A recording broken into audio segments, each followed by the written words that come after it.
Heather Kruger's glowing smile did a good job masking the pain caused by her failing liver. Basically, time was my enemy. Love you. Desperate for a living donor, Heather's family spread the word. A medical Hail Mary that landed in the break room of her cousin's workplace, where Chris Dempsey overheard a conversation and decided he could help. I know it's a scary thing to go through, but it's one of the greatest feelings in the world to be able to help somebody like that. I couldn't believe, I just said, thank you. Like, what do you say to someone that just is saving your life? The transplant took place on March 16, 2015. Chris gave Heather 55% of his liver, and shortly after that, all of his heart. After we got out of hospital, we kind of made it official that she was going to be my girlfriend, so.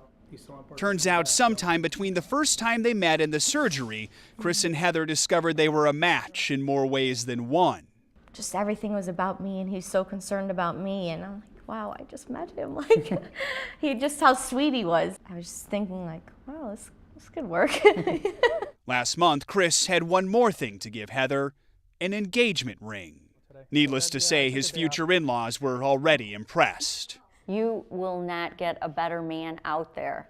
Today, Heather is healthy and Chris's liver has totally regenerated as they share their story about organ donation, a gift of life, and for Heather, someone to spend that life with.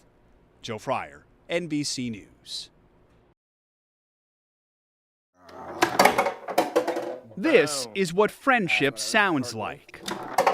Yes! So lucky. Playful and brutally honest. We've decided he's better looking, but honestly, I get more girls. High school seniors Afonso Slater and Kelvin Lewis are the peanut butter and jelly of Gilbert, Arizona. Everything we do together. Even when we get in trouble, we also get in trouble together. A strong bond forged by their common past.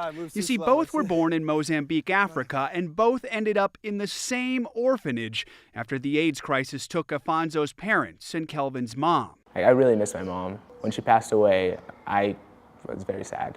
What they always had was each other.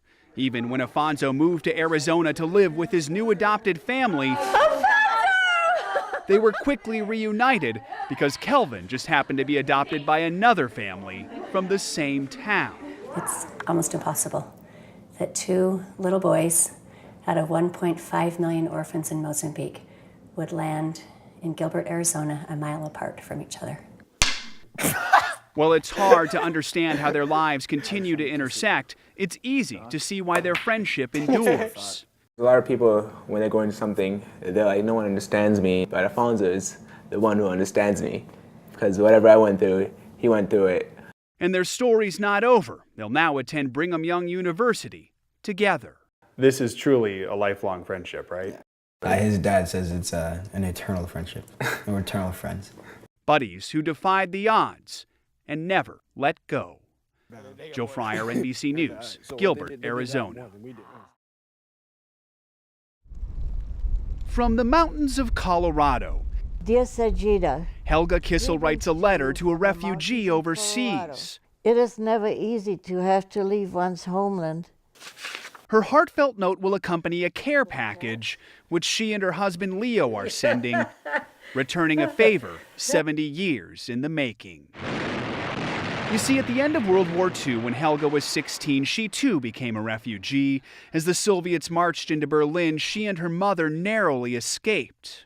The next to the last train that ever left the city. She ended up in Bavaria, where she met a U.S. soldier. This is that soldier you met, right? This is the soldier I met, yes, indeed. After he returned to America, that soldier began to send Helga care packages filled with much-needed food. And opening it was like Christmas.